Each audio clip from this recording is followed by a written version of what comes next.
Chengdu is the venue as the USA gets ready for their second match from this stadium. It is against Sweden. Group B has been interesting to say the very least. Along with Julie Foudy, I'm JP Dellacamera. It's the first time in Women's World Cup history that all teams in one group drew in their opening match. So the standings are dead even, each team having 1 point going into match day 2 in this particular group. So we'll see how the USA fares today against Sweden. We also have Nigeria taking on North Korea later on today.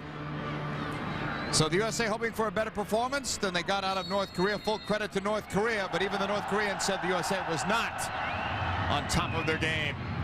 USA in white, Sweden in the yellow and blue. And they'll play this one long right away into the box. And that one was some anxious moments for the USA defensively. Hanna Lundberg can be a handful despite her small size. And not a good sign for the U.S. because this happened in the last game against North Korea as well. And you're going to see in the first 15 seconds, like against North Korea, Sweden and Lundberg getting a great look on goal. Stephanie Lopez knocked it out. Therese Sjogren with this corner kick. Sent in near post, and that's cleared away by the United States. Out for a throw-in for Sweden. And when you're starting a game, you want to put your stamp on the game. The first 15, 20 minutes, that's what you do. So Sweden immediately doing that. USA certainly did not dictate the pace the other day against North Korea. Some might say North Korea dictated the pace. Into the box it goes. There was another opportunity. I can't recall a game where in the first minute, now we're a couple seconds over, where the USA has given up 2 corner kicks like that. And it's interesting because one of the things Coach Greg Ryan mentioned right off the top was we do not want to give set pieces to Sweden. And within 1 minute, like you said, 2 corner kicks because they're very tall, very good on set pieces. Sjogren is there, delivers it, headed away, not out yet. USA have to move it away from that box, and now they do on the second effort. USA made a couple of changes today in their lineup from opening day. Shannon Box replaced by Leslie Osborne, and Lindsay Tarpley in for Heather O'Reilly. They've also changed formation. Why would you change? Well, I think actually against the game against North Korea, they were playing a different system. This is more back to a normal system for them. This one's sent in wide, and again, all the pressure is on this end. It's the third corner kick. The USA hasn't gotten anywhere near the halfway line. I know it's early, but that's 3 corner kicks. And if you're Coach Ryan, you're probably not happy with this start because you want to come out and say, all right, let's change the way we came out flat against North Korea. Let's really press them. And instead, Sweden is doing that right back to the United States. Sjogren one more time. To the middle. Solo. Only got one hand on it. It's cleared out of the box. USA looking for a comeback from the other day. Not just from Hope Solo, who played very well, gave up the 1 bad goal. Everyone knows that, but she made some terrific saves. Her distribution was excellent, handled the crosses well, but it's how will that midfield rebound as well, because as a group they struggled. Well, I think it was tough, the system. I'm glad that the USA has gone to a different system. They've gone to the 4 backs. In the last game with 3 backs and marking backs, they were getting pulled all over the field. So it leaves the midfield for the United States open to cover just yards and acres of space, which is too much for the 4 in the midfield. So I think Shannon Box and her group in the middle got a little bit in trouble because of all the space they had to cover. That's Lindahl in goal. She is now Sweden's #1. Caroline Jonsson was their #1 goalkeeper, one of the best in the world, tore an ACL during the summer, so Sweden had to enter this tournament minus their #1 goalkeeper. Hanna Lundberg against Christy Rampone. Nice move there by Lundberg. The cross deflects out. It's going to be the 4th corner kick, and we're only in the 4th minute here for Sweden. And I imagine watching the tape, Sweden probably saw Hope letting that 1 goal in. Granted, it was in the pouring rain, but saying, let's put some pressure on this young goalkeeper and see how she reacts early in the game. Sjogren again, getting a lot of practice at these. On the in-swinger, Solo came out. There was traffic in front. But Sweden gets possession back, and they'll knock it in. Easy save for Solo. And so far, Hope has handled them well. She's come out for 2 and boxed both of them. Check out the starting lineups for today. Hope Solo with another start. USA have changed the formation, as we mentioned. So you're going to see in the back line that Lopez, she was playing in the midfield in the last game, is dropped back to the left outside back position. And Leslie Osborne in for Shannon Box. Talking to Coach Ryan, he said that he wanted to go with the same lineup he played at the Allgauer Cup in March against Sweden, where they had great success, and that included Osborne instead of Boxy. And up front was Lindsay Tarpley instead of Heather O'Reilly. And I think actually watching that game again, JP, I liked the way Heather O'Reilly played. She was one of the dangerous forwards for the United States in that last game, so I expect she'll get some time today. Sweden looking for this. That's the very dangerous Victoria Svensson. She scored against Nigeria. Opening match. Intended for Lundberg on the near side. It was deflected out. 6th minute, Sweden and the United States in Group B. Second match for these two teams. Later on this morning, Nigeria and North Korea. Ball up the wing, no one near it. It's an opportunity to bring you the Sweden lineup. Lindahl is in goal. She gave up the one against Nigeria opening day. And I think Lindahl is going to do well for Sweden, but missing Janssen in there is a huge loss for Sweden, as you mentioned, JP, being injured. And there's a lot of question on what lineup they're going to go with Sweden. There's been a lot of debate with the Swedish media whether they're going to go with a 4-3-3 or 4-4-2 as this game progresses. Lily's cross deflected out, but this is as deep as the USA has gotten in the opening minutes of this match. Linda Forsberg knocked it out. She was a sub the first day, starting today. And you can see Lil putting her hand up saying, slow it down, calm down, let's get a hold of this game. And that's going to be critical because they're looking a little bit disorganized right now, the United States. A little frantic, similar to the North Korea game. Kat Whitehill, those long distance throw-ins. There it is. A chance for the U.S., but they can't come away with a shot. Sent back in by Lopez. Lindahl came out late. And then a collision between her and Carly Lloyd. She's hurting. And this is a very good look by the United States because Sweden gets caught with not everyone on the same line with their back line, which leaves Carly Lloyd wide open. And that's critical on when you're around your 18. If you're going to come out as a back line, you got to come out together because you leave gaps. And there was a gap for Carly Lloyd that she just wasn't able to capitalize on. We already talked about Sweden's #1 goalkeeper being hurt. This is not good for Lindahl. Not good at all. The back of is Sophia Lundgren, who has actually played in a World Cup when Janssen wasn't allowed to play in a game in 2003. Remember, she had taken some medication that accidentally, she didn't know it, and it was banned at the time by FIFA. They didn't want to take a chance and play her. We haven't seen Abby Wambach so far today, but it's early. We did see a lot of her opening match against North Korea.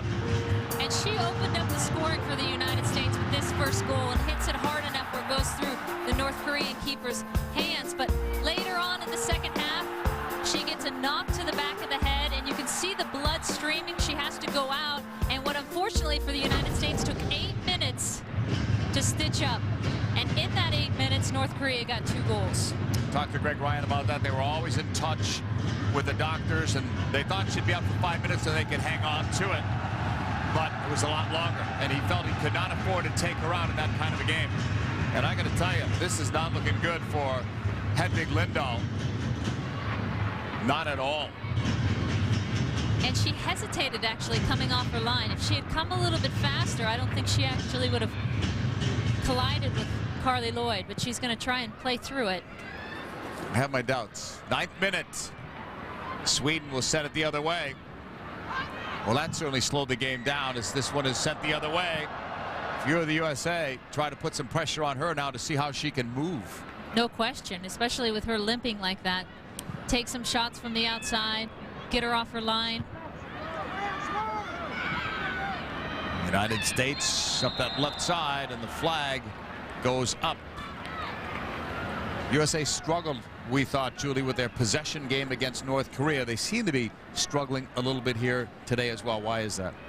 And you're seeing a trend that I think needs to be fixed on with the U.S. is you're seeing some of their backs. When they have time, they're launching it forward. When they have space, instead of finding the midfielder's feet, they're trying to find it forward. They're playing very vertical.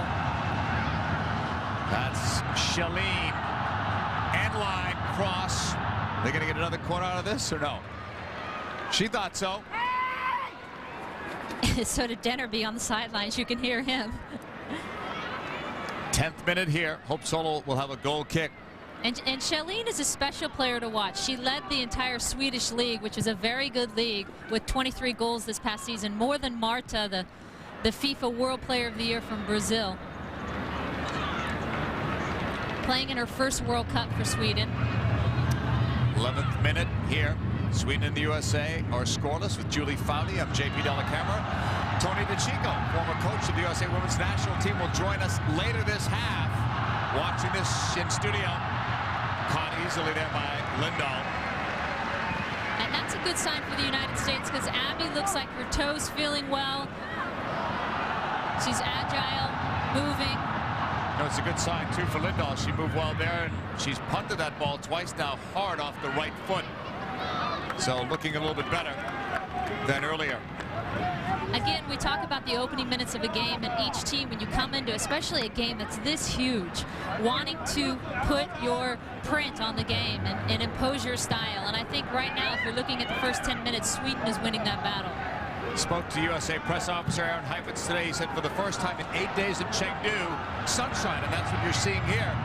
A lot of rain this time of the year in China. Here's Womack. Sent inside, and that's wide. 12th minute here, a huge game for these two teams. USA, an unbelievable record in those last 48 matches, and they've never had a two-game winless streak in World Cup play. And the big question is, how do you come back from adversity? And even though they got a point the other day, that was adversity for them. Well, yeah, especially since they never play down, they never lose in the last few years. So, they didn't want to come into this game against a very good team like Sweden with just 1 point, but that's the reality of the situation. And you just know that, look, it wasn't our best game. We still got a point, and we have a chance here to control the fate of this group by getting 3 points out of today. The chase is on. Shalene versus Lopez. That could be a good matchup on that flank. But these are the opportunities as a player you live for. The chance to say, look, that wasn't our best game. We can do better than that. And let's show the world what this team's all about. As for Sweden, they're in bigger trouble if they don't get a good result today because they must face North Korea in the final match. A race for the ball, and Lindahl didn't hit that well. Though they got a piece, not all, cleared by Sjögren. Here's Sweden. 4 in the attack. Outside the box, the USA breaks it up. Rampone sticks the left foot in. Throw in for Sweden. You got to respect them on the counterattack. Rampone has an incredible ability to recover and get back. Again, showing it there for the United States. She did it a few times against North Korea. Here's Carly Lloyd playing it long, and that was too far away from Abby Wambach. But she liked the effort. What a tough player. Stitched up the other day, blood all over. And yeah, it's incredible that what she brings physically to a game and the mentality she brings. And then what I loved is she stitches up her head and then is back in there on the back line, heading balls away. Svensson put it into space. Shalene looks for him, but Hope Solo is there. And you saw Lindahl just a few plays ago coming off her line to clear a ball. Hope Solo coming almost to her 18 to pick up a ball. That's what you want your goalkeeper to do, almost like a second sweeper in behind you. Very aggressive off their line. Lopez played it up, chested down. Kalupny, a collision there. Well, first there was a play on, it looked like, but now the referee, Jonji Gal from Hungary, calls it. I think that's a good call. Great opportunity for the United States here. They love their set pieces, have been very successful with them this year.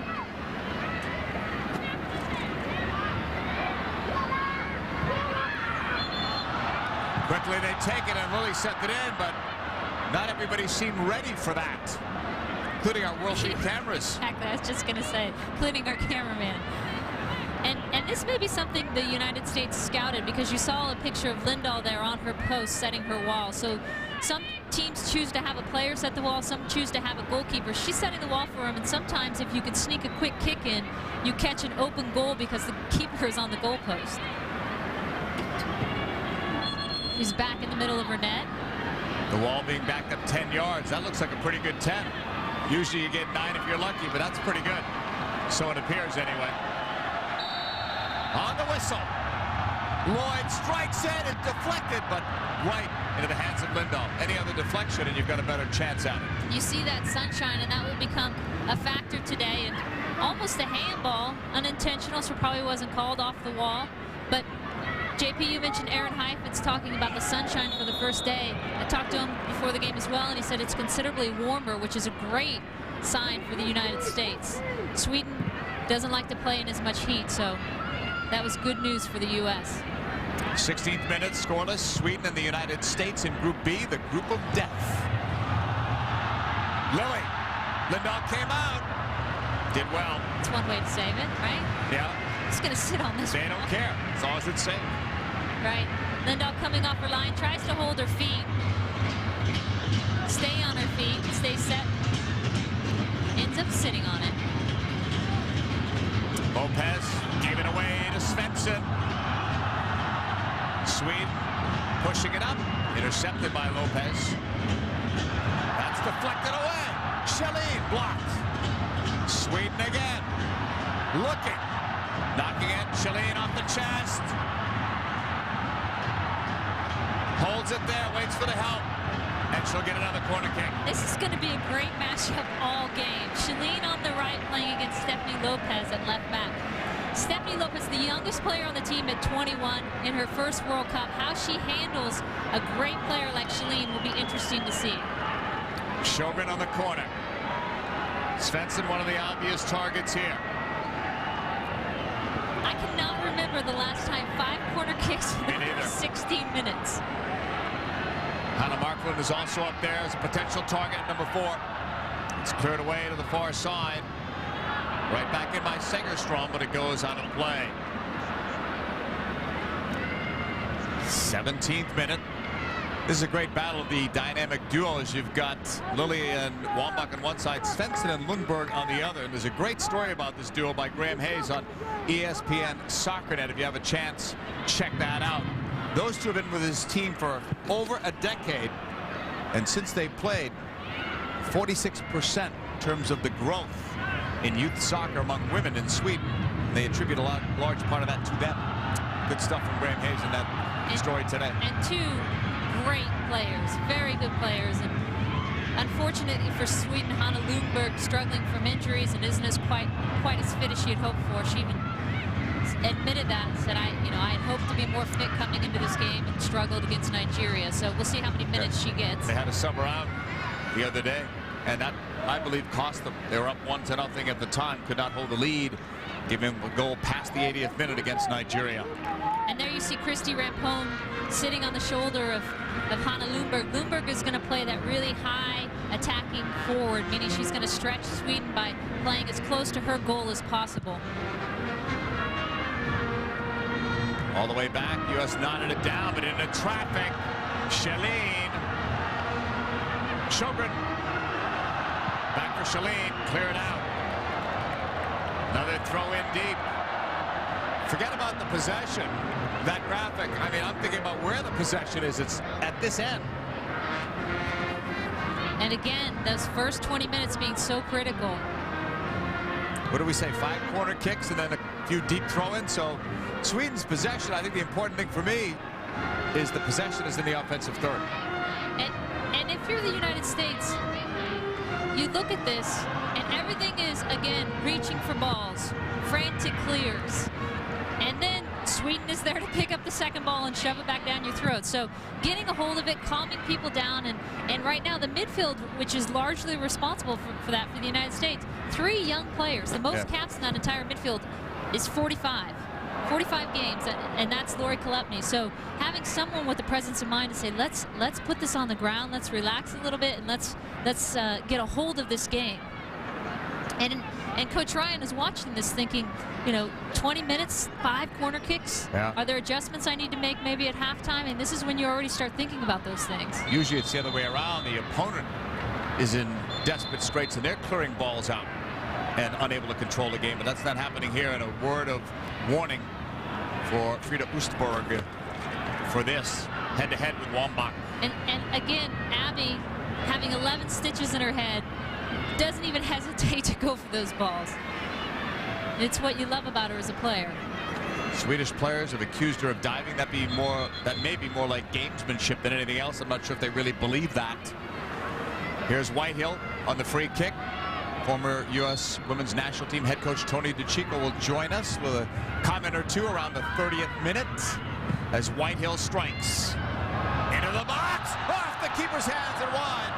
We've seen that before, where it goes to Wambach's head and there's a goal on a long free kick like that. And Lindahl almost misjudges this. She comes way out and almost realizes at the last minute, like, wow, it's going over my head, and does well to recover, and instead of knocking it into a goal, knocks it wide.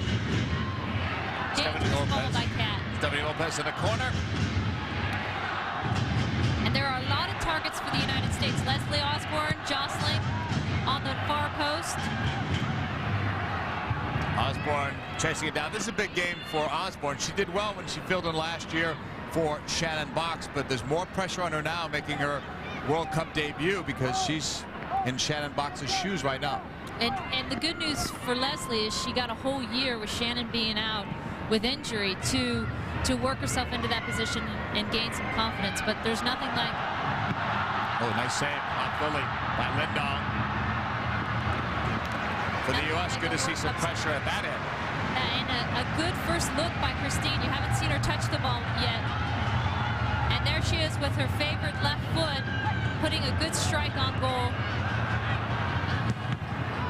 This USA cross is knocked out of play. U.S. will have a throw-in. Christine Lilly, 332 caps. Now 333 with this one. No one is even close to her. And I don't think anyone ever will be either. That's a long time. I mean, to play in 3 decades. No one's even close to her on the U.S. team. The next in line is Christy Pearson. That's 163 behind her. It's like halfway there. Corner kick, United States. What can we look for? And this is good for the U.S. because, like Sweden, they're very good on set pieces. You see Abby actually going to the near post on this one, but there are so many different targets. Osborne, Cat Whitehill, number 4. Short corner. Lily cutting it, wants it on the left foot. That didn't hit it the way she wanted to. I like that. They're mixing it up. That's obviously one they've worked on. Coach Ryan has them working a lot on set pieces, understanding the importance of them in a World Cup. Julie, how different or how similar is this game to the North Korea game? What can we take out of this so far? Well, I think North Korea flies players forward, and they're so mobile, and their speed of play is tremendous, and I don't think Sweden's going to be able to bring that much. Sweden will bring a really combative style, less technical. Rampone, right side, Lily went down, couldn't draw the foul. Sweden will keep that one in play. They'll play it over the top. Whitehill. And another giveaway. U.S. gave the ball away a lot against North Korea. They're doing similar things like that today. Into the box it goes, and that's wide. And out for a goal kick for Hope Solo. And I think when you compare against North Korea, the systems and formations from a 3-4-3 to a 4-3-3, and just look at your back line, so different. It will totally change your style of play. And the U.S., I think, plays much better with a 4-back system. Even though right now it still looks like they're getting pulled apart, which is unusual for what I consider to be the best back line in the world with the United States. Here's some of that experience. First World Cup, 12 players. Second World Cup, 5. Christine Lilly stands alone with those appearances. Lilly, by the way, broke a record that she shared with you with her 25th World Cup game the other day. Sorry. No better. But you're ahead of her to break it. with broadcasting caps now, so whatever that means. What a terrific player Christine Lilly has been and still continues to be. No one is even close to that. 333 games played for your country, and at a high level besides. It's incredible. That's Lindahl. Straight up. Sweden will get to this too. Here's Svensson. You know, Sweden has done pretty well so far in the first 24+ minutes, and Svensson and Lundberg haven't even had that many touches in this first half. And that would be critical for Sweden, is to get those two involved. They're just so good in front of goal and so sharp. Even with Lundberg not being 100%, is to find them. Cat Whitehill with his throw-in. Now in the 26th minute. USA trying to switch it to the right side. Rampone running by Sjogren. Christie with good speed. Sjogren played that well and continues to. Rampone stays up with high pressure, trying to force a mistake. Forsberg knotted it down for Poulsen. Anna Poulsen's long pass is blocked. The foul is going to be called. And it's interesting, Sweden is playing almost like a 4-5-1. And what's difficult about that is you have Lundberg, who you're getting a good look at there, playing really high as that lone forward, but they're flying midfielders through. And you see Schelin come through, Sjogren come through. Hard to track for the United States, especially with a three-person midfield. Solo on the ball. 26-year-old goalkeeper from Richland, Washington. And a piece of encouragement to take for the United States is all those corners in the first 20 minutes, not much of the play, and yet still 0-0, and it looks like they're getting a better hold of the game.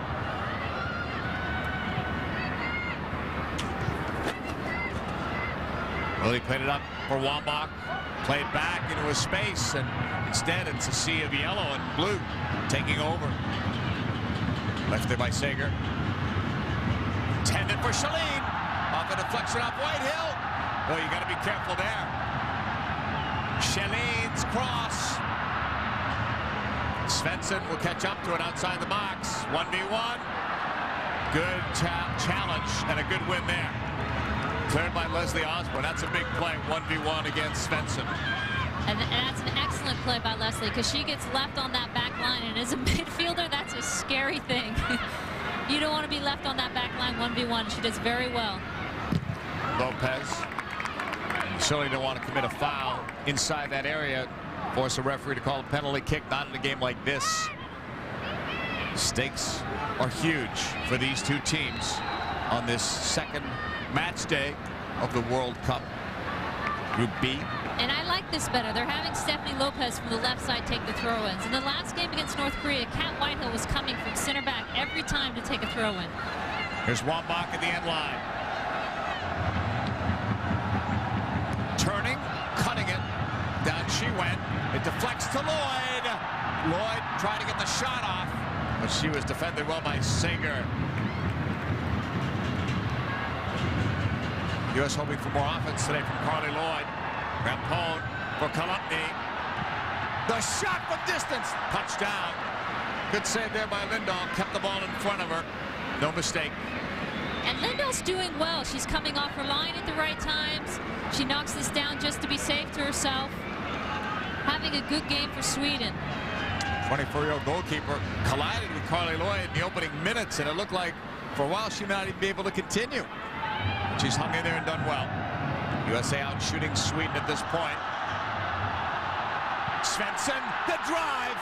That's all it takes is one like that. She says deflection.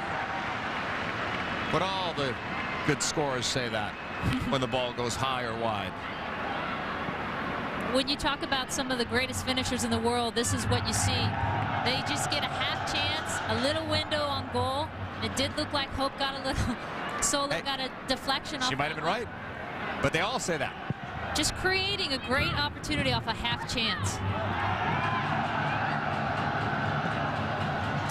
The U.S. trying to send it forward. It goes out of play here in the 30th minute. Company with their second straight start here in this World Cup. Halfway line, Lilly pressuring there against Paulson. In his space, Sweden will knock it back. U.S. has lost the ball a lot here in this first half. Too many unforced errors technically. Possession, they got to hold on to it better, get their rhythm. I realize this team isn't as possession oriented as teams in the past, but still you got to get some type of rhythm and flow to the game. Segerstrom sends it the other way. Markgraf. Nice turn there. Klubny to Lloyd. Off a block. U.S. trying to put on some pressure there. It's cleared the other way. In another studio where he's going to be working halftime with Rob Stone and Heather Mitz is Tony DeChico. Coach, your thoughts on what you're seeing so far? Well, JP, Julie, I mean, this is an exciting game. Both teams look dangerous when they're on attack. I would like to see the USA possess the ball more. Right now, the outside backs, especially when they get the ball, they're not looking for midfielders. They're looking just to play forward, and the U.S. needs to possess the ball and specifically change the point. I think they'll get more opportunities. Tony, that's why I always loved you as a coach. We're on the same page, my man. Well, Fowl, you were a midfielder, so of course you want the ball. You'd be screaming it all the time if they were bypassing you, but you'd be right. Exactly. Right now, the USA needs to be more of a possession team than they're showing. What are you thinking about Hope with 5 corners in those first 20 minutes? I like the way she started the game with those couple of corner kicks. She got 2 strong boxes in, and I thought she looks confident. She looks strong. Thank you, Coach. Thanks, Tony. Welcome. Free kick here. Trying to get to Tony in the second half as well. Join him with Rob Stone and Heather Mitz at our World Cup Live studio at halftime. Solo looking into the sun and Victoria Svensson, who has scored a goal in each of now the last 3 World Cups she's played in. There goes one, but it's high and wide.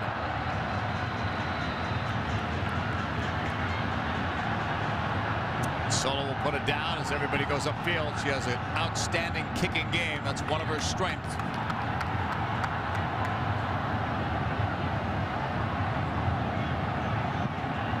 Playing in her first World Cup for this team.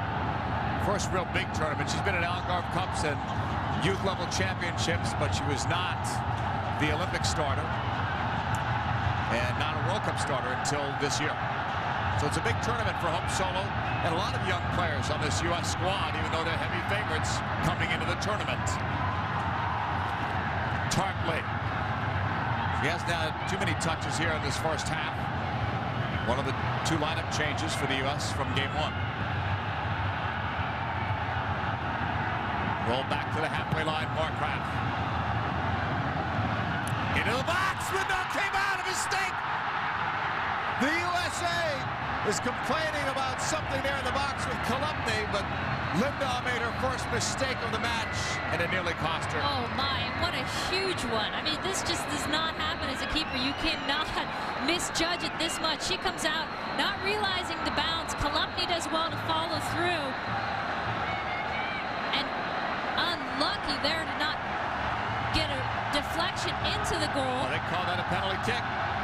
World feed coverage didn't show that. With the referee pointing, it's going to be Abby Wambach.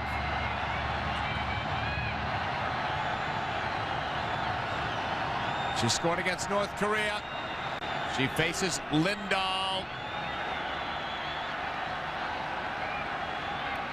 What a great opportunity here. On the whistle. Wambach steps up. The shot is a goal for Abby Wambach, and the U.S. leads.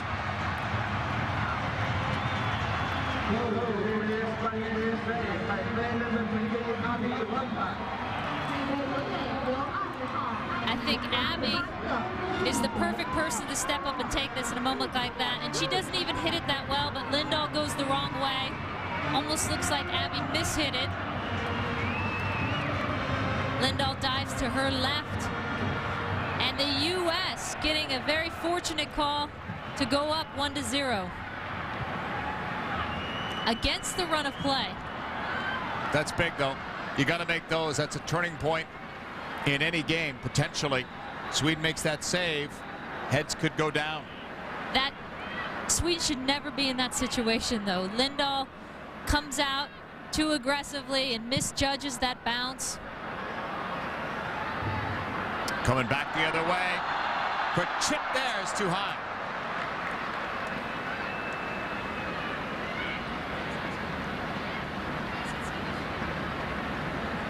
Segerstrom was given a yellow card. She must have been the player that had taken down Kolupny. We just saw the end of that play, and Kolupny seemed to be complaining. But she did get the call. U.S. leads. Can they build from that? And how does Sweden react after giving that one up? And there was so much talk in Sweden and on women's soccer blogs about Sweden losing Jansson. She had such a great World Cup in 2003. And you can see the effect of that there. Here's Lopez with a pass. Lopez holding. Pushing it. Kolupny in deep. Cut it back. Well, there's nobody there in white for the USA. And a great opportunity here for the U.S. to press and try and get another before half. Sweden on its heels a little bit. That's Paulsen. Wambach now with 13 goals in her last 12 games, which is an incredible strike rate. And she's at her best in these big tournaments. Led the team in goals scored 2003 World Cup. Same with the Olympics. Had the game-winning goal in the final. And she has scored 2 goals already in this World Cup. And one of those players that wants to be in those moments, wants the ball at her feet. She thrives in those pressure situations, which you always love in a great athlete. Throw in here for the United States. Kat Whitehill is coming over. Now here's a situation where I could see Whitehill come over because she's got a long throw, you're close to goal, but they were having her do it every throw-in with the North Korean game. This is more of a scoring chance, and it bounced in. Lindahl rolls it left for Sjogren. Abby Wambach scoring the only goal thus far. The team is 48-1-2 in 51 games played in which she has scored a goal. Looking for more. But there's 3 back there. Didn't bother her. Lindahl came out. She had to. Knocked it out for a throw-in. Good read and recovery by Lindahl. Always critical, watching keepers right after they make a mistake, how they're going to react. 38th minute. Huge goal for Abby Wambach. At this stage of the World Cup, they're all huge goals. On the throw-in. Settle there. The shot is blocked. Lundberg there defensively, and now she'll clear it out. Now Sweden is no stranger to having come back, having to come back in games. They've lost every single World Cup opener, so tying Nigeria actually was a victory probably for them.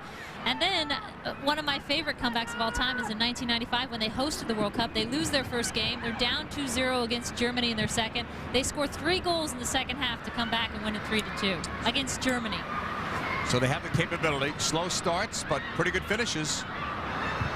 They may need one in this World Cup, too, because North Korea is also in this group and looking very strong, as we saw the other day. I'm anxious to see how North Korea plays today, too, against Nigeria. That game had to take a lot out of them, too, mentally and physically. Tapped away. Long distance, Lloyd's shot is deflected. And Lindahl is there again. And it's good to see Carly Lloyd getting more involved in the game. She just served that ball into Abby over the top, and here she is winding one up on goal. She can hit him from outside, and she loves to crack him from there. That'll keep the defense honest, respecting a long distance shot. I'm sure they've scouted that. She's hit in about 7 this year. I don't recall her with a single shot in game 1. So to me, when she's playing her best, she's putting pressure on the opponents, even with just long distance free kicks. This one knocked out of play. Throw in U.S. 40th minute. Lopez. Throw up the sideline, cut off by Paulson. Collision there with Svensson going down.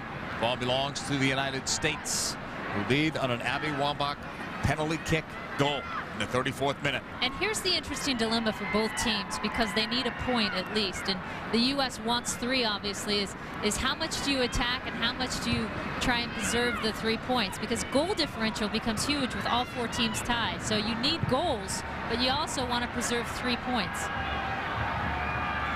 Osborne on the turn. Kept it on the ground.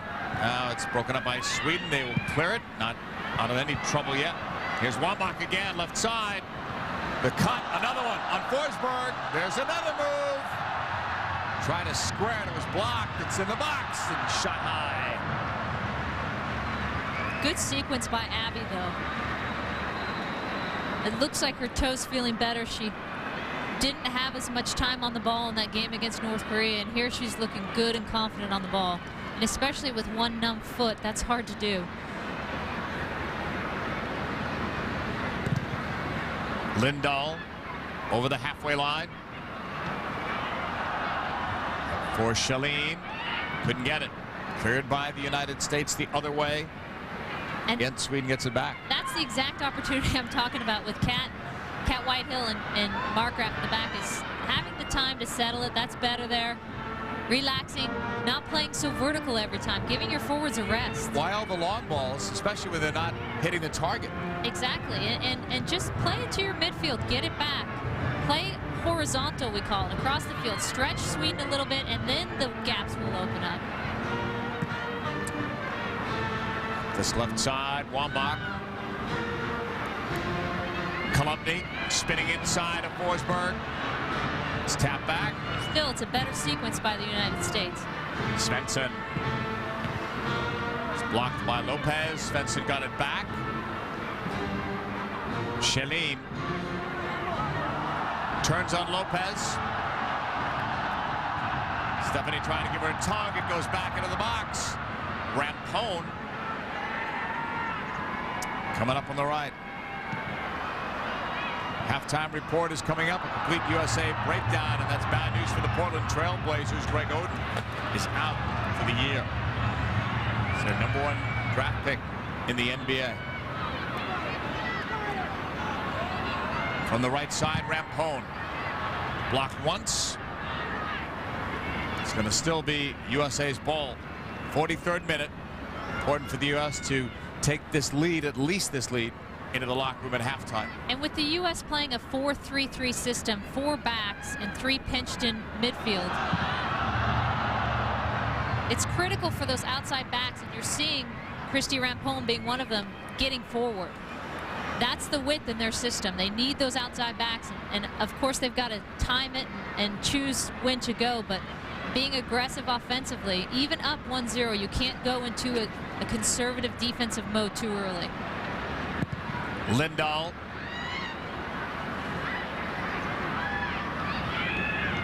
Forsberg tapped it away. It's Forsberg again, playing it to the outside. Shogun. She'll try to get it forward and lost it.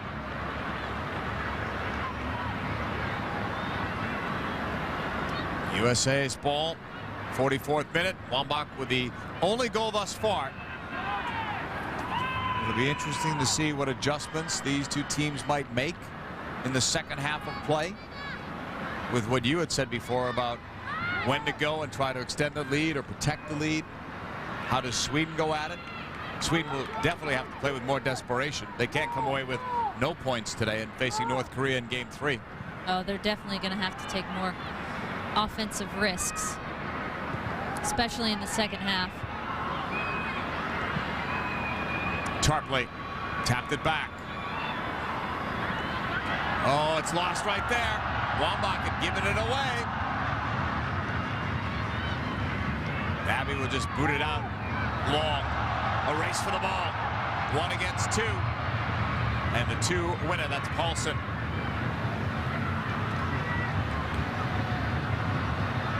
Paulson disrupted enough as that ball went out. And not much play from Hanna Lundberg and Svensson. Sweden not finding their two target types up top that are so good in front of goal. Need to get them more involved if they're going to get a goal against the United States. Whitehill. It's blocked on the side. Paulson gives it a ride. All the way back. Minute will be added on in stoppage time.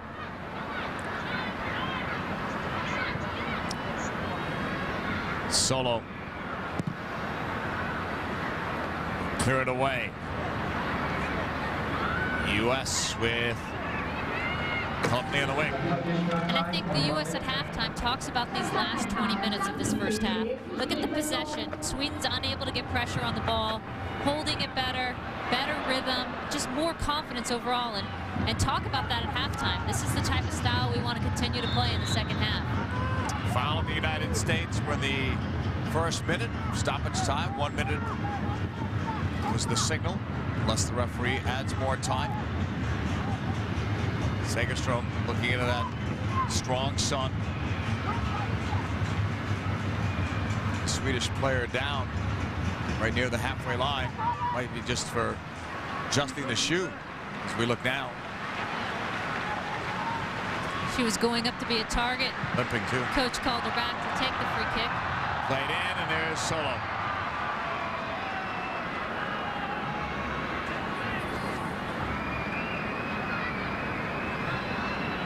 Time running out here in the first half. Sweden had the good start. Looks like the USA's had the better finish to the first half. Solo strikes it. That's the final kick of the ball. Abby Wambach has the game's only goal on a penalty kick in the 34th minute. After this break, halftime with Rob Stone and company. Stay with us. You're watching the World Cup. World-class soccer is on ESPN.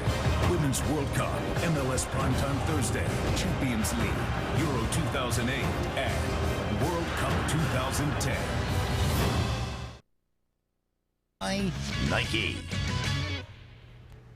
And welcome back to the studios here on ESPN. Heather Mitz, former U.S. head coach Tony DeCicco, Rob Stone here with you. And, well, teams maybe have found a bit of an early weakness in the U.S. We saw it in the North Korea game on Tuesday, and we saw it this morning here with Sweden going right after the States as soon as the opening whistle blew, and Hope Solo and Team USA put under duress in the early stages. They coughed up about 4 corner kicks in the first 3.5 minutes. Hope Solo very active. 20th minute, things start to settle down. Here's Kat Whitehill. And here we see over the top, what a great opportunity for Kat Whitehill. You can see it replay. She's so great at these, looking for the far post. Hedvig Lindahl, the save. She would be a factor a little bit later. She makes a nice diving punch here on a Christine Lilly cracker. And Lil, once again, what she's so great at is being able to realize she has a little bit of time and able to unleash it. 33rd minute, another goalkeeping gaffe in the World Cup, Tony. A lot of goalkeeper miscues in this World Cup. That's at least number 5. Here it's over Lindahl's head. How can that happen at the World Cup level? Kolupny taken down. And now Wambach steps up for the penalty. An important opportunity for the U.S. and she buries it. First penalty kick of this tournament, and Abby Wambach, her 5th career Women's World Cup goal and 2nd of this tournament. So at the break, the United States on top 1-0. We have been discussing this game ad nauseum while it was going on, while Julie and JP were calling it. We begin, Tony, with you and your thoughts. And possession, possession, possession. It still is not there for the States. No, it isn't. The USA is a possession team. They're playing a style that seems to be almost more comfortable for Sweden. Luckily, the last 15 minutes, they've been better. They've been picking up the second balls. But the USA needs to possess the ball, especially the wide defenders finding central midfielders. And Heather, how has that goal changed things for the States? Well, obviously for the States, a little bit of breathing room, but not much. You know, it's going to be big for them to come out really strong in the second half. And I think the thing that I would like to see is for those outside backs to continue to get forward. If they're playing with one forward, that's really an opportunity for us to use that space. And so far when we have, it's really played to our advantage. Another game going on simultaneously over on ESPN2. Group A action from Shanghai, Argentina, taking on Japan, and the Japanese putting the Argies under early duress here in the 3rd minute. Japan almost breaking through. And then Miyamoto had 2 free kicks versus England to find net. That one sails over. They are scoreless at the break. This Nike Soccer Halftime Report is presented by the greatest team you've never heard of.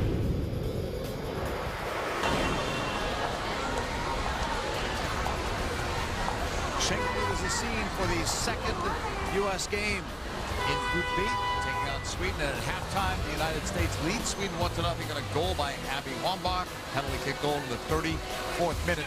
And Hedvig Lindahl. This is a very tight group, each team getting just a single point in the standings. On opening day, it was the first time in Women's World Cup history that all teams in one group drew their opening match. So it stands 1 apiece. And remember, coming up after this game, you've got Nigeria and North Korea. Only goal of this game came out of a penalty kick. Here's the foul that led to it. And Lori Klupny does so well to continue, because a lot of people and a lot of players would hesitate when they see that keeper coming out. They would think they need to stop. And looking at this again, you're going to notice that Segerstrom doesn't get the ball. She just gets Lori Klupny. So that is a good penalty kick call. Now, if she had gotten the ball on that and came in sideways, I would say bad call. But she missed the ball. She comes sliding in, takes Lori Klupny with her. What kind of adjustments do you think we might see in the second half? We're not seeing any subs. What might change? Well, the U.S. found more success when they started to hold the ball, and they got more confidence. They weren't constantly scrambling, and that was to close out the half, the last 15 minutes. So at halftime, I would think Coach Ryan would be saying, let's continue that. Let's keep pressing them, but be patient with it. It'll come. The game will come to you. So more of a flow to your play. Well, there is a change. Shannon Box is in the lineup. We'll have to see for who. There it is for Carly Lloyd. So this is interesting, and this is telling us something, because she's playing with Leslie Osborne instead of subbing out. So he's gone with 2 defensive holding central midfielders, and Lori Klupny will play the high point person in that triangle in the midfielder. So a little bit more defensive. He only made that 1 sub, Natasha Kai, and that was in stoppage time the last time, past the 90-minute mark. Now, Shannon Box, I thought, struggled a little bit in the last game holding possession, which is unusual for her. So important for her, and in her first touch of this game, she just gave away the ball, is to establish a rhythm for the United States and calm them down. We thought we might see Shannon Box at some time today, but we didn't know in what scenario. Maybe for Osborne, but that's not the case, and maybe even later in this game. But a good halftime adjustment, I would think. I like that adjustment, actually, because Sweden pushes so many midfielders forward. So now you have 2 sitting right in front of that back line for the United States. Throw-in coming up for Sjogren. Sweden had the better start. USA did much better after they withstood some early pressure, several corner kicks from Sweden just in the opening 10 minutes or so. What do you think changed for the U.S.? How do they get part of that game back? The goal. That was it? Yep. A mistake by Lindahl helps. All of a sudden, you've got confidence and momentum. You saw it shift right after the goal. So an unfortunate mistake by the Swedish keeper, and all of a sudden, the United States has life. Contrast that with the first 10 minutes and 5 corner kicks, I think, in that first 10 minutes for Sweden. Christine Lilly, chased there by Paulson. Really trying to turn and lost it there on the sideline. And coming up for the Swedes. Critical game for them, as we mentioned before. They cannot come away with no points here and then know that they have to face North Korea in Game 3. That'll be next week. Headed forward. USA back on it. It's another long ball, though, that's going to be given away again. And Sweden will give it right back. Break there for the U.S. off Segerstrom.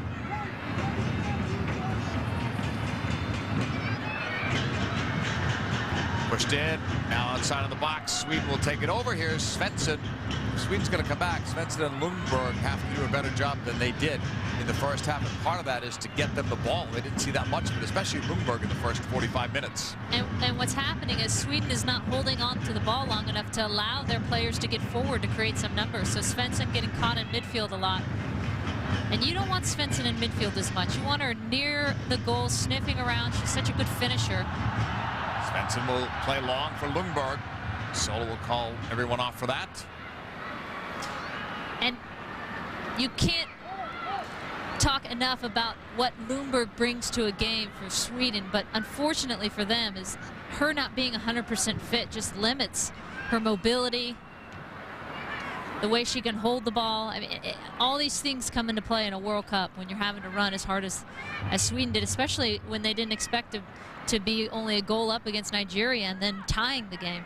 USA has done well when they've been up at half in previous World Cups. We'll see how they handle this with a somewhat younger team. They come in with the oldest average age, but it's misleading because of players like Christine Lilly and Brianna Scurry that up it a little bit. But there are several players here that have never been in a World Cup until this one. Here's Rampone. Wambach with one goal. Abby played it in front. Quick shot. It was there. Christine Lilly had a chance to give the USA a 2-0 lead. Oh, I think Christine Lilly is gonna want this one back, because that's a good look in front of goal, and she makes a great run to the near post. She beats her player, her defender, to the ball.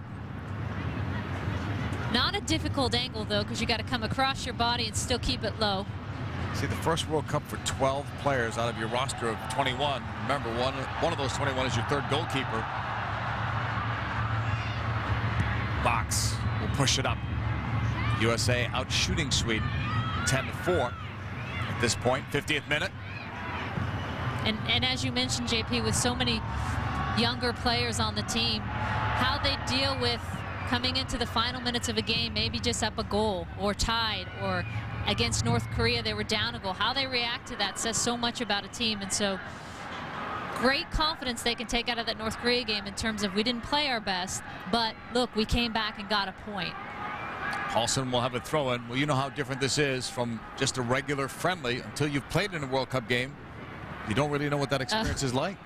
It's night and day, especially in an atmosphere where every time North Korea touched the ball, they were getting cheers from the crowd. I mean, clear home field advantage for them here in Asia. A little different for Sweden, but still, there's nothing to compare it to. Flag is up on that near sideline. USA Sweden in Group B.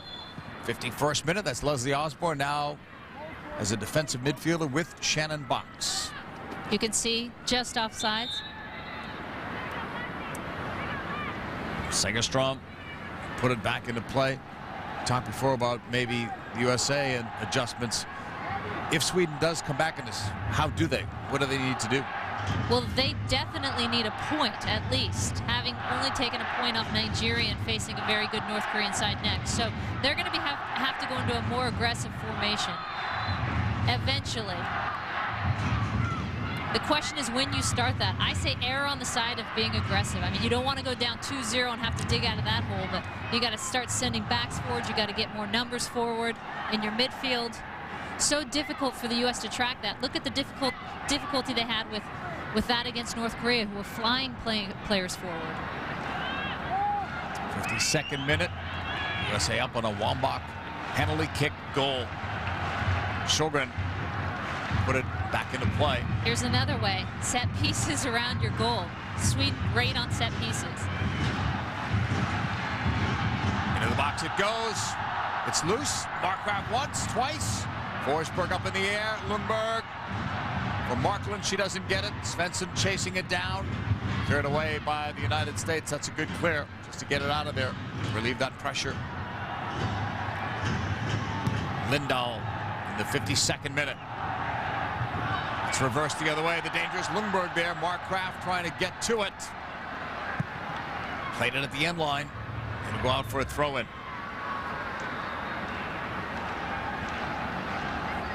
Shalene had a good start like some of her teammates, and then a little quiet, but still dangerous.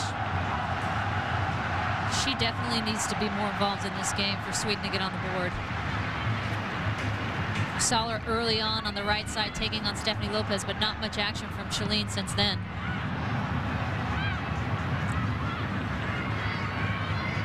Segerstrom, halfway line. Down that flank. Sjogren, 1v1 against Rampone. Sjogren going inside the box, cutting it. It's blocked by the U.S. and now cleared ahead towards Tarpley. Played back and then lost as it was attempted for Wambach. Forsberg on it. Headed straight up and given right back. Sjogren. Sager. Now Sweden will possess in the 54th minute.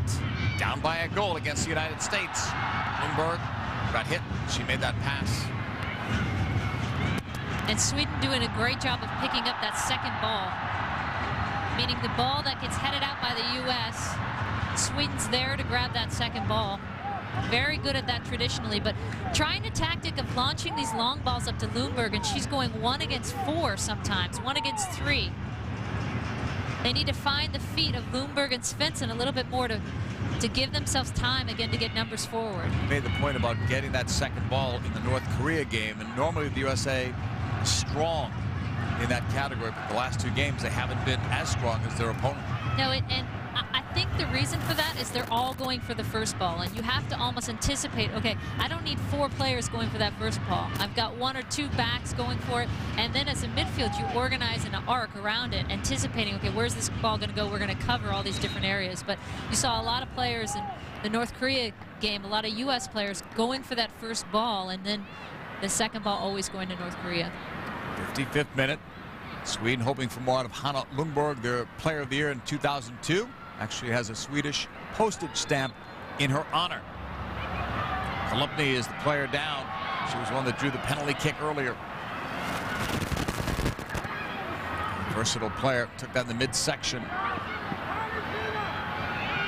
Shrugging it off. A lot of people talked about her maybe being the unsung player on this team before this World Cup began, and now this is her second start. She's looked pretty good. I think she's done a very good job today of getting forward. She was the one in the box that created that penalty kick. It's dangerous to have that attacking midfielder shooting through. It's so hard to track as an opponent. She's one of those newcomers to the World Cup. Did not make the Olympic team, so this is a big test for her. Wambach with the only goal, 56th minute. It was on the first penalty kick of this tournament. 56th minute. And talking to Kate Markgraf before this game, she said, we do not want to give set pieces away to Sweden. We don't want to allow them to have an opportunity in front of our goal. And here's what you're seeing already in these first 10 minutes. Already a couple good looks for Sweden on set pieces. Lindsay Tarpley communicating with Hope Solo about this wall. And Sweden's putting a person on each side of the wall to trap them in. They may peel off the outside of that wall. They may duck, as you saw against the U.S. with the men's game in Brazil. Ronaldinho hit one right over his Brazilian player. Shalene runs over it. Sjogren nails it, but off the wall. And it's going to go out for a corner kick. Wall doing its job there, taking one right there in the chest through the arm for your goalie. I used to hate standing in the wall, JP. Really? I'm a wimp. Don't put me in that wall. Just get launched at. 6th corner. Interesting. Sweden marking everyone, marking up on that near post, jamming that near post. It's like a scrum. Sjogren into the middle. Markland missed it. And Solo grabbed it in traffic. Segerstrom got to it in the air.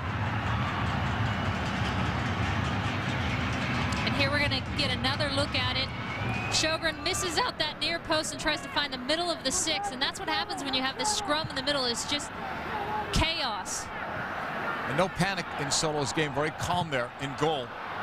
She's had to deal with now 6 corner kicks. several crosses. And I'm happy. There was some talk about, is there a goalkeeper controversy? And Greg said, no, I'm staying with my starting keeper, Solo, and I think that's a very good decision. Yep.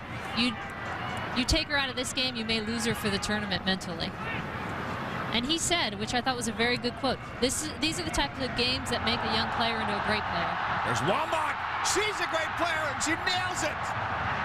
2-0 U.S.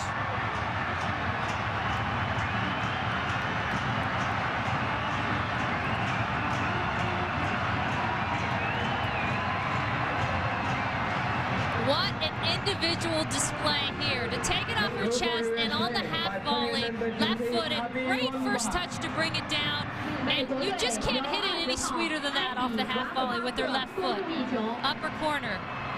Shows why she's one of the greatest players in the world right now with her strike rate. No one is going to stop that in goal, really. That is unstoppable. That's unbelievable, the way she hit that. It's like hitting the sweet spot on a golf ball, which never happens with me.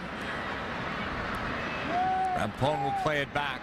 That is another goal for Abby Wambach. 2-goal game for her. Sweden's in real trouble at this point. Still a lot of time left, but that could be a killer goal for the United States. And that's why Wambach is so important to this team.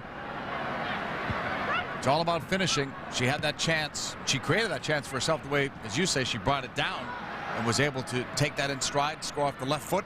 She just made that look so easy. That's a brilliant first touch to take it off your chest like that and then be able to keep it down. Lindahl, a mistake there. Tarpley trying to get control. Had the U.S. gotten control, Lindahl had a long way to go back. Wow, and Lindahl is really aggressive off her line, coming for balls, but you're seeing what happens when you're aggressive is sometimes it backfires. Almost again there. Lotta Shalim in the 60th minute. USA now up by 2. Goals by Abby Wambach. It's Abby's 80th goal, by the way, internationally. And this her 98th appearance. Oostberg played it back. Lindahl clears. You're watching 2007 FIFA Women's World Cup from Chengdu, where temperatures are in the high 80s, which is a nice switch for the way it's been going lately with Julie Foudy and JP Dellacamera. We've got former head coach Tony DeCicco in studio. We'll get his comments later on this half. Here's the USA with the lead, looking for another. They'll get a corner kick out of this. And a much better series by the U.S. They knocked it a few times. Kat Whitehill finds Shannon Box in the middle. Little possession, and boom. Look at that, a corner out of it.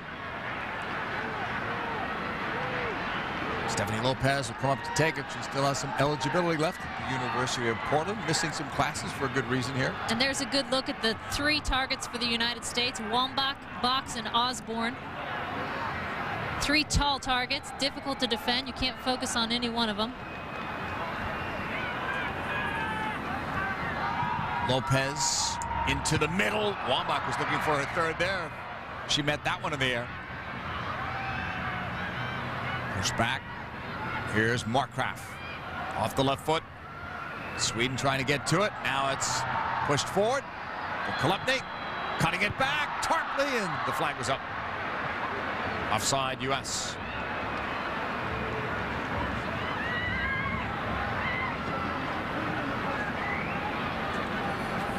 Oh, I couldn't see where the ball was being played from, but that looked very close. Didn't have enough of an angle to see when it was hit.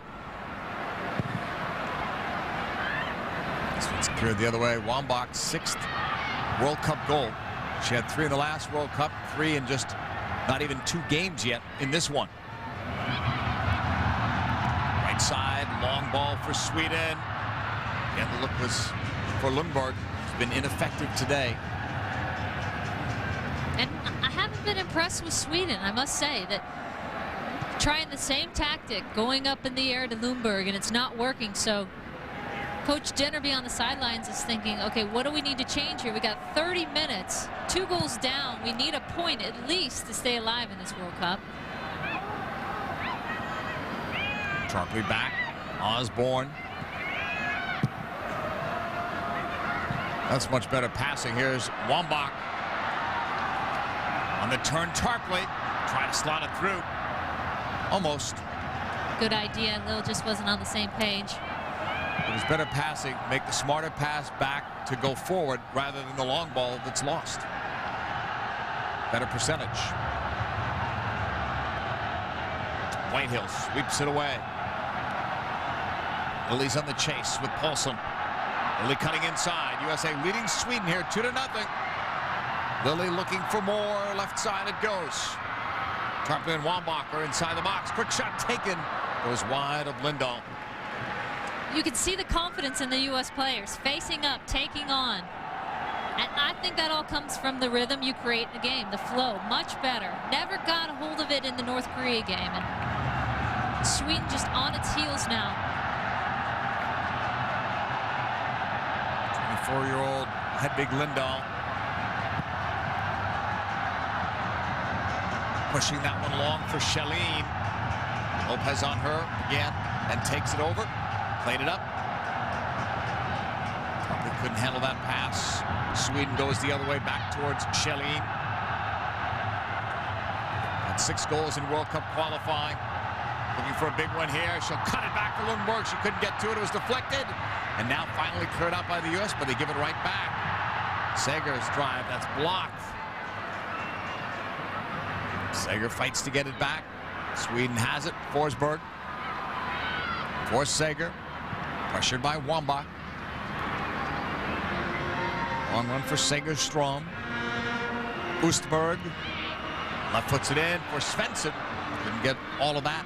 Throw in though coming up for Sweden. I like Shelleen.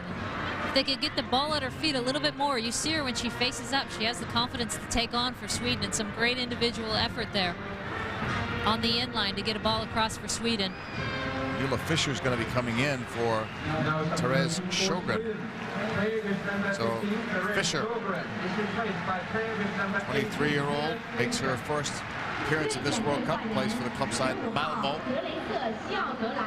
She was sick with a fever for their opening game against Nigeria. Otherwise, many thought she could have been a starter then. Let's see what the fresh legs can do in this heat in Chengdu. Pushed all the way back.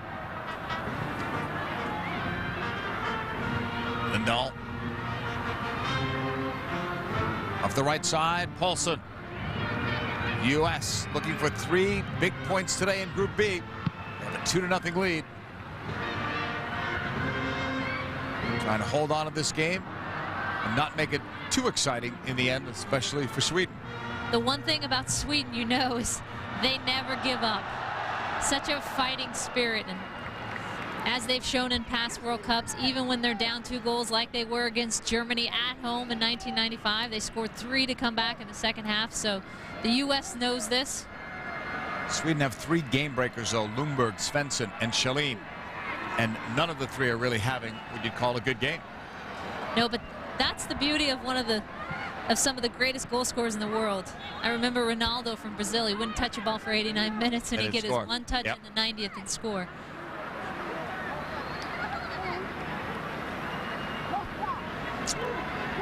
Greg Ryan knows still plenty of time left in this, and we're going to see another change. Heather O'Reilly is going to come in for Lindsay Tarpley. You had mentioned the other day, O'Reilly played well, you thought, the other night, also scored a goal, but these two were pretty much interchangeable. During the summer, we were told that either one or the other would start and the other would probably replace the other player, and depending on the opponent, that might determine who would start. There was no clear winner at that position. Well, Heather brings a different dimension to the game. She's going to bring a lot more speed. She's one of the fastest players out there, and so she'll be running at that Swedish back line. I actually like that substitution because she's got fresh legs. She's great tracking defensively. Into the box for Lily. 1 against 2. She still battles, and now a whistle. She's wondering what that call was about. I don't blame her. Those are the ones where, as a player, you think just let it play on, especially when the ball lands at my foot in front of goal, wide open. Hedvig Lindahl. Another long goal kick. Headed forward by Sweden, but they don't come up with it. Fox tapped it back. Floated up. Osborne looking for Abby Wambach. It goes out. Belongs to Sweden in the 68th minute. And again, here's the dilemma. 68th minute, you're up 2 goals if you're the United States. You worry about goal differential because of North Korea, so you want to get some goals, but you also want to preserve those 3 points. You want to win the group. You expect Germany would win the group in Group A. If it goes any other way, you could see Germany and the United States in the quarterfinals, and neither team probably wants to see that. Exactly why you don't want to finish second in this group, this tough group. Although the U.S. faced them in '99 in the quarterfinals, I thought was our toughest match. What, the game in D.C.? Oof. Wambach is down. 69th minute. USA leads 2-0. Wambach has both of the goals. Bounces right back up. And that second goal shows you why Greg Ryan chooses not to sub her when she's even out for 8 minutes against North Korea. You just need a player like that on the field. 69th minute. Whitehill. Who touched it last? It's going to be a corner kick for the United States. And these are one of those moments, 20 minutes left in the game. The U.S., great opportunity here, thinking, let's go up 3 and close this out. Christine Lilly will take the corner kick. Played it short. Lopez and Lilly. Lilly inside with that pass. Deflected wide. She thinks she can get to all of those that are up there. And that's a tough ball because it's so high and looping. You can't get any speed off of it. You want it really whipped in and driven. So it's almost like a deflection coming off your head. Lindahl. She's looking. Couldn't find Fisher. Russ will play it up the right flank. Chase is on. Wambach was the first one there, putting on that high pressure. I said to Abby after the game, why did it take so long? How come there was 8 minutes? And she said, I had to go back into the locker room because of the rain to actually stitch it up. Because I said, why didn't they just do it on the sidelines? It was too wet and they couldn't just butterfly it because it was in the back of the head with all the hair. Talking with the U.S. officials, they actually thought it would take, that's an awkward one, they thought it would take about 5 minutes and that they could withstand that pressure. They did not want to take her out the way that game was going in any circumstance. Didn't feel that they could hold the lead without her, get a tying goal without her, or win the game without her. And here's another look at Lindahl making an awkward punch, something she should just come out. There's no pressure on her. She should just hold that. 71st minute. USA trying to close out Sweden, pick up 3 points in Group B, and at least temporarily take the lead in the group. All teams came in with 1 point today. North Korea is playing later against Nigeria. Out it goes for a goal kick. And it's interesting, I've yet to see Sweden really make an offensive move. Not sending many players, they look kind of flat. There's no urgency to the game.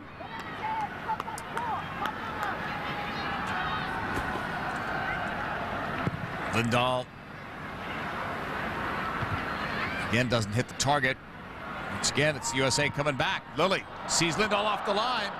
It's a good idea. U.S. with a huge edge here in the shots. And out of play that goes.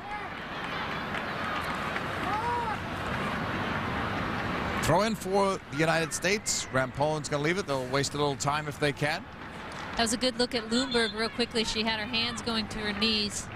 They subbed her out about the 60th minute against Nigeria for Sweden, being that she's not 100% fit. So how many minutes she actually can give today, effective minutes, will be a question Coach Dinnerby has to address. We saw the lopsided edge in terms of the shots for the USA today. In the 47 games under Greg Ryan as a head coach, at no time did an opponent take more shots than the U.S. Ball played long, all the way back to Hope Solo. Thank our friends at the Elias Sports Bureau, by the way, for a lot of the facts and figures that we're giving you during this 2007 FIFA Women's World Cup. Our thanks to Peter Hurt and Company. Always a job well done as Solo clears. I think one of my favorites was with all groups tied. I mean, all teams in this group tied, and it's never happened in a Women's World Cup. It's only happened once in a Men's World Cup in the last 4 World Cups. And if you can name that group in what World Cup, you need to get out. I was going to say, I don't do trivia this early in the morning. Miss Berg will take Someone at home is naming that. Yeah, someone's got Definitely it. need to get out more. Yeah, but somebody will get it. Throw in coming up. Peter Hurt will get it. He gave it to us. 73rd minute. USA, much better effort today against the Sweden team. We've seen better from, certainly in the past. Do they have it in them to come back in either this game or when they play that last game against North Korea? Eastberg. It's blocked out. 74th minute. Both goals today by Abby Wambach. One on a penalty kick. 34th minute. One on the 58th minute. Now goals 79 and 80 in her brilliant career. She's still only 27 years of age. A lot more left. Sweden striking it in. That's cleared away. That was Box way back there defending. It comes through, and there's Solo.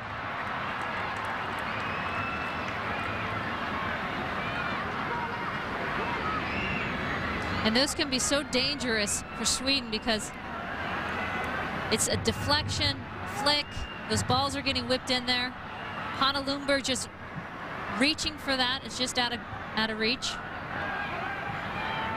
Abby Wambach tried to bring it down. It was blocked.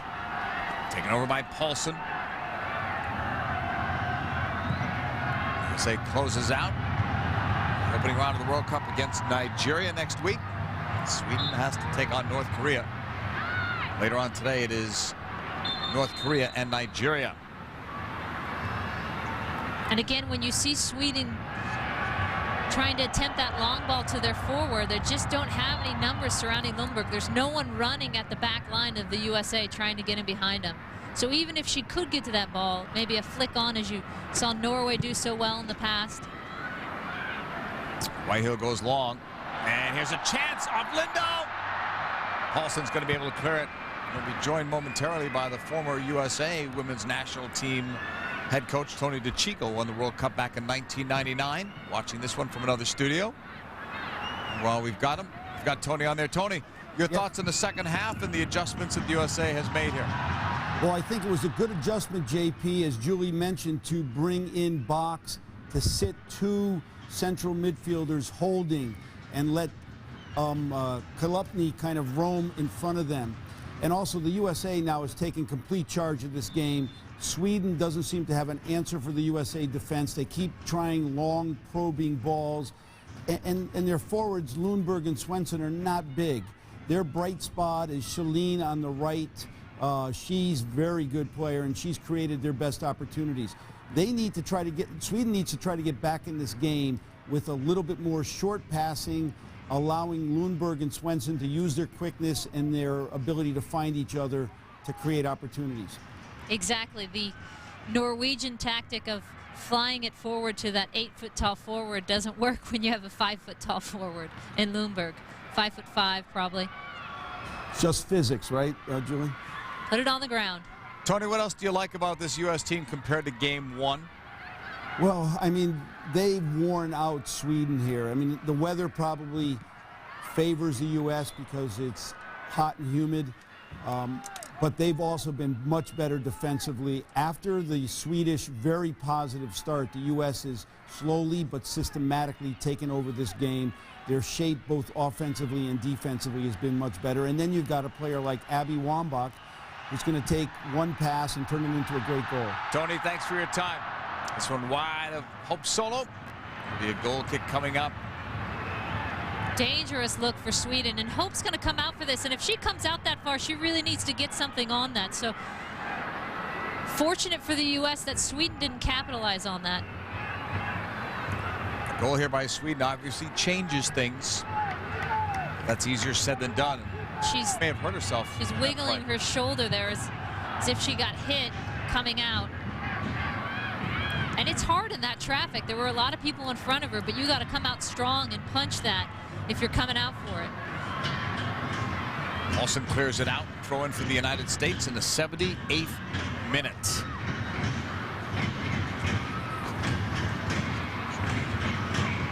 Abby Wambach with 2 goals leading the team. In line, cut back towards Lily, and that's cleared.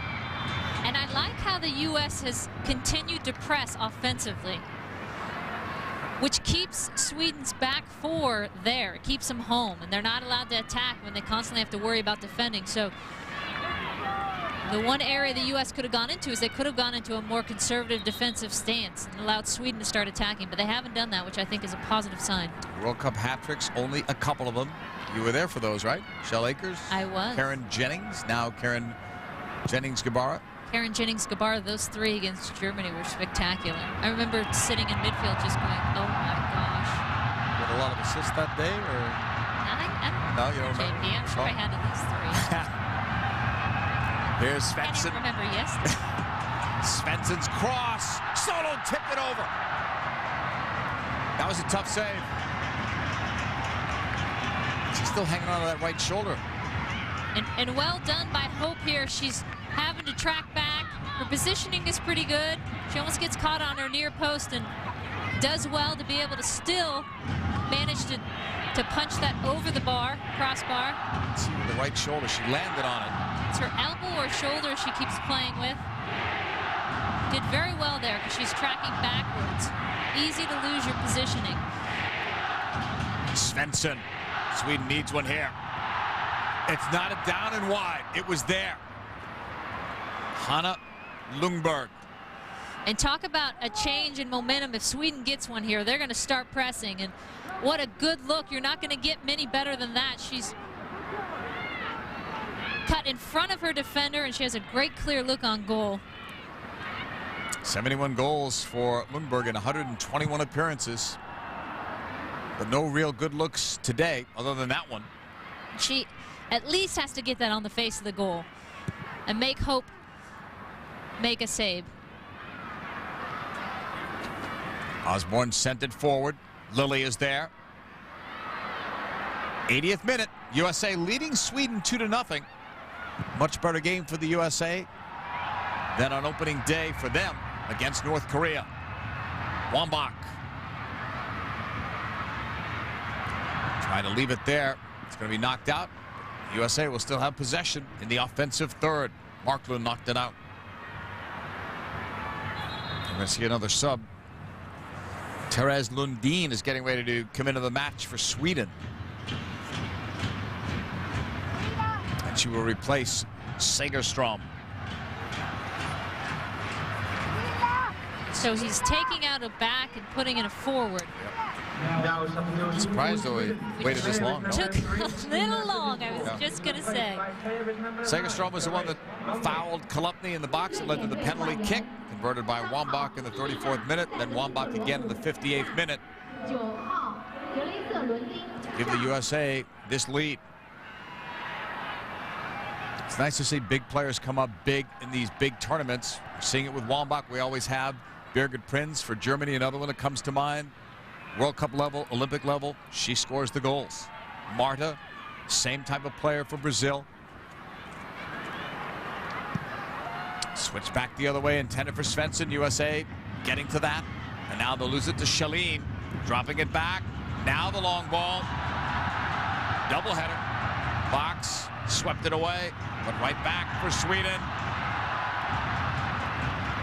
Cone headed it away. We're seeing the desperation though now in Sweden. They know time is running out. 82nd minute. Down by 2. So Sweden has opted to play even in the back. USA still going with its 3 forwards. Sweden has taken away a defender and decided to play even with the USA. It's straight up. Osborne, good job to keep Svensson away from that ball. Box swung it away. What that means is a crazy last 10 minutes usually. Over the top, a race for the ball. O'Reilly between 2, almost got by. And that's the dimension right there that Heather O'Reilly brings. Great speed up top. Oostberg. Well, that doesn't help Sweden's cause there.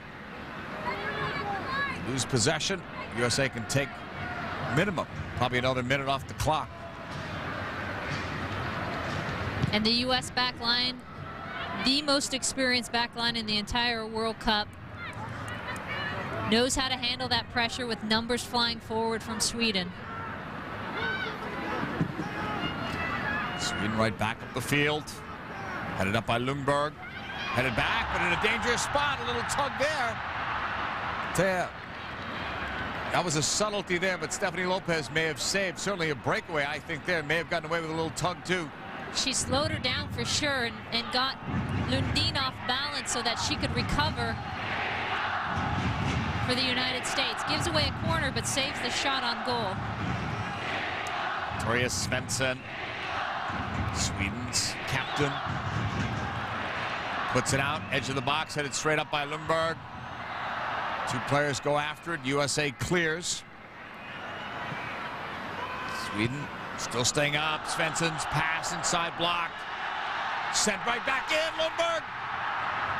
USA indicating that the flag was up or should be up. Hanna Lundberg is trying to get in deep toward goal. And another one where Lundberg is just lunging and it's out of her reach. But so close. Those are so dangerous when that ball comes back out and you're trying to clear the back line and keep everyone even. You don't want any gaps in your back line.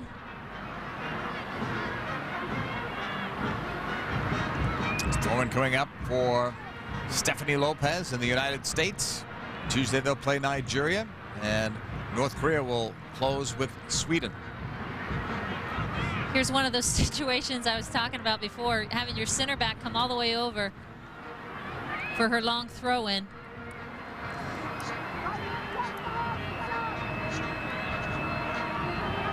Anna Paulson with his throw-in. Sweden's streak could come to an end. World Cup consecutive matches with a goal, with 14. Wambach nodding it down, trying to get to that ball. Look at the pressure she puts on. She plays at pretty much the one speed, right, for 90 minutes. I mean, she's so aggressive. When she loses the ball, tries to win it, puts pressure on the other team's back, trying to come upfield. And great pressure because it created a corner here. And now the decision for Christine is do I want to send into that box? She's calling someone over. Let's go short here. Burn this clock. She's asking someone to come. I don't want to give it back to the Swedish keeper. Played up now, looking for goal, and they're going to get another corner out of it. Now, the decision when you're wearing down a clock is you want to cross it if you think you can get a shot on goal, and it's a good opportunity. There, I think I would have just held it. Continue to play it. You don't want to just sit on it on the sideline, but you got 5 minutes to burn here. Be smart about how you manage those last 5 minutes. Stephanie Lopez off the right foot, near post, knocked down. U.S. was looking for that rebound. Instead, it's a long Sweden clearance. The U.S. gets it right back. Down the flank. That's a good ball. Lopez tapped it back. Held up there. Quick shot taken, though, is high and over. Lindahl by Christine Lilly.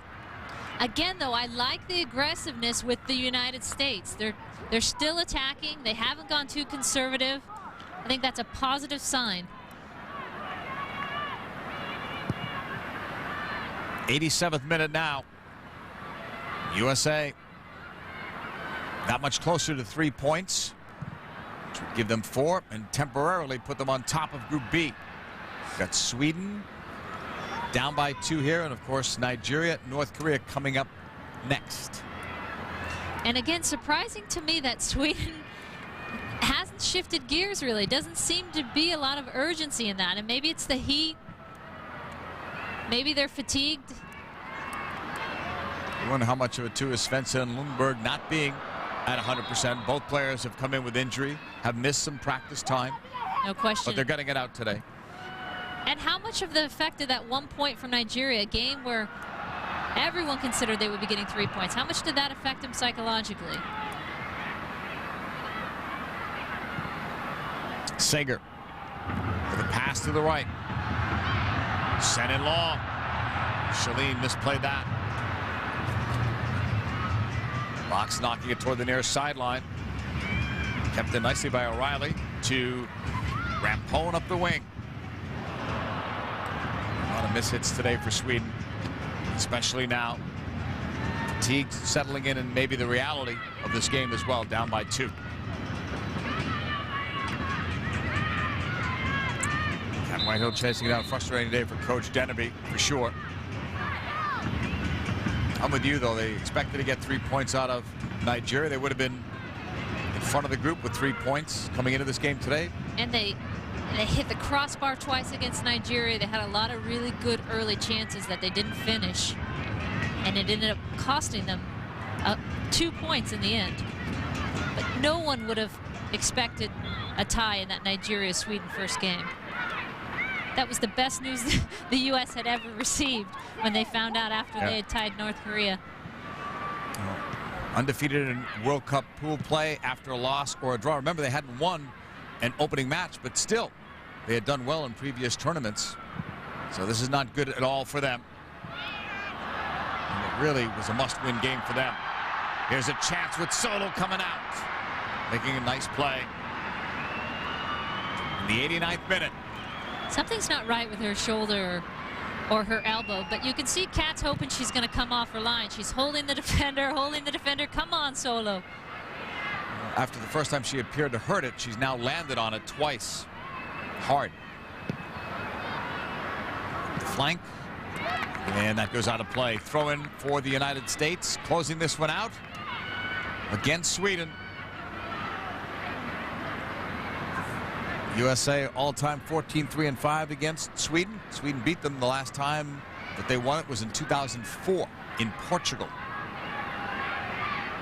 O'Reilly taking up some time with this possession. Back and forth she goes. And that's a good job. That's a great job by O'Reilly. She's not just standing on the ball, which drives me nuts because you're just asking for someone to come in and whack you. But she's moving it, looking for someone to continue to play and hold on. Meanwhile, a minute has gone off the clock. And she got a throw in for Rampone to Wambach. And Sweden will take it away. Intended for Forsberg, was behind her. And Sweden's rough day is continuing.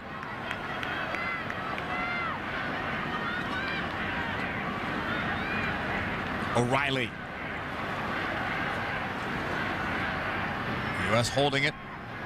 Killing the clock. Wambach. Double team right by the corner flag. Staying with it. Killing more time. We're in stoppage time now. Last touched by Heather O'Reilly. A lot of positives the U.S. can take for this game when they look on to that third game. But the one thing I think they need to address is that those first 20 minutes. Against North Korea, first 15 seconds a shot. Against Sweden, first 5 minutes. They're just constantly under siege. So coming out more animated, attacking, which is more like the United States in the first 20. Sweden will send this one long, and there's Solo grabbing it. USA with their performance today, as we said, would be temporarily on top of the group, but North Korea will be playing Nigeria. We'll also see that coming up here on our family of networks. I'm anxious to see how North Korea performs in that second game. And Nigeria too, for that matter. But North Korea proved that they are for real. That is an excellent question, because you've never seen a North Korea side string 3 games together, and this is a much better side than they've previously had. Long shot high and wide of Solo. I mean, if North Korea has a strong game today against Nigeria, full marks to them, but if they take anything off the pedal, they'll really confuse things in this group. Solo ready. Didn't see a signal for stoppage time. The fourth official told it's 3 minutes. The right side, O'Reilly trying to push that one back. Spurg is back there. Lindahl's calling for it, and she's unhappy with that.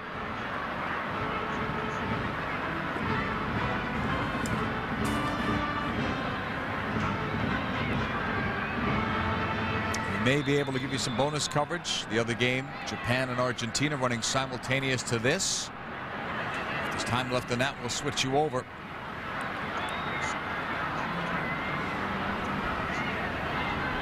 Japan is leading in that game, which is a close game. Scored in injury time to take a 1-0 lead, and that is twice now that Japan's come back like that. And disheartening for England, I'm sure, to let in a goal in literally the last play of the game. Japan tied it up on a call that I think was very questionable, which we're going to address in our hour show, which I love to do. Good promotion there. Right side, more killing of the clock. Only seconds left. USA is going to come away with a victory after a slow start today. I think Sweden missed their normal starting goalkeeper Jansson very much today. I think Lindahl made some great saves, but that mistake and letting the penalty kick happen was from her misjudging a ball. You just can't afford to make those mistakes at a World Cup, especially in the goalkeeping position. Held up there by Sager into the box. Solo's right there.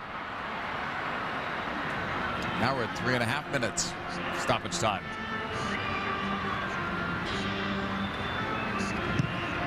Well, we welcome those that have just joined us for the Japan game against Argentina. This one is over now. The United States has defeated Sweden by the score of 2-0. It was another brilliant day for Abby Wambach. Jules, she had both goals. And a brilliant second goal. It could be my favorite goal of the tournament. Just world class, takes it off the half volley.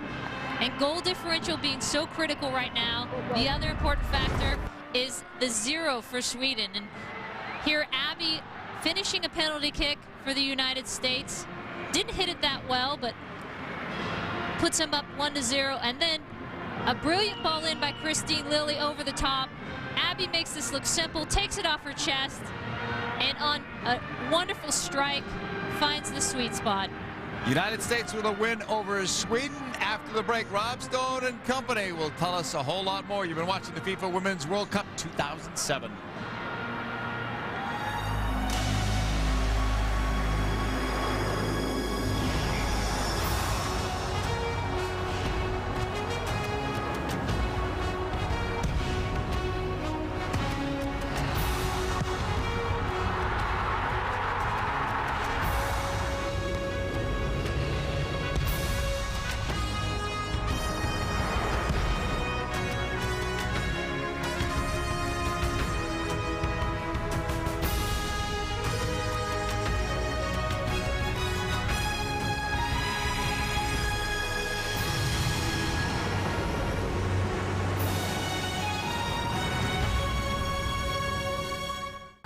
She nails it.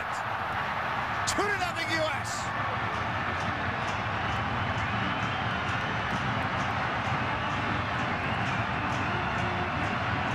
The last two meetings between Sweden and the United States ended up 3-2 victories for the U.S. Today it was a 2-0 win. Welcome to the Women's World Cup studios. I'm Rob Stone. To my right, 1999 Women's World Cup winning head coach of the U.S., Tony DeCicco, and our leading ladies to the left, Heather Mitts and Julie Foudy, showing she's still got the wheels. She may not be working the midfield, but man, you get her from a voiceover booth to the studio. She can get those little feet plumping away. Take a little breath, get some water here. We go to the highlights right away. Greg Ryan trying to regroup his troops. Sweden put U.S. under pressure early, but here's Kat Whitehill. And making Hedvig Lindahl to reach back to make a save to keep the game scoreless. 33rd minute, another long ball, and Tony, another defensive miscue by a goalkeeper in this tournament. There's been a lot of them, 5 at least. This one's probably, well, I don't know if it's the worst, but it's in that category. Kolupny continues, she's taken down, and Wambach finishes the penalty kick, sends Lindahl to the left, puts it in on the right. First penalty kick called in this tournament. Wambach with her 5th career Women's World Cup goal, 43rd minute. Abby again hammers a lefty effort to too tall for the cage. Early moments now of the second half. Again, Sweden started strong, but it's Wambach back pass, and over the top goes Christine Lilly. You can tell she's getting a little frustrated that she hasn't found net yet, but she is serving them up. This is her second assist of the tournament. What a wonderful finish and volley by Abby Wambach. Julie, you were heaping praise on her during the game. Well deserved. 2-0 U.S. 79th minute, same score. Victoria Svensson working the sideline, doing the touches, gets off the cross. Hope Solo is there to punch it out to preserve that 2-0 lead, and the U.S. hangs on to win it 2-0. So the U.S., temporarily at least, moves on top of Group B. Again, Korea, Nigeria coming up at about the top of the hour.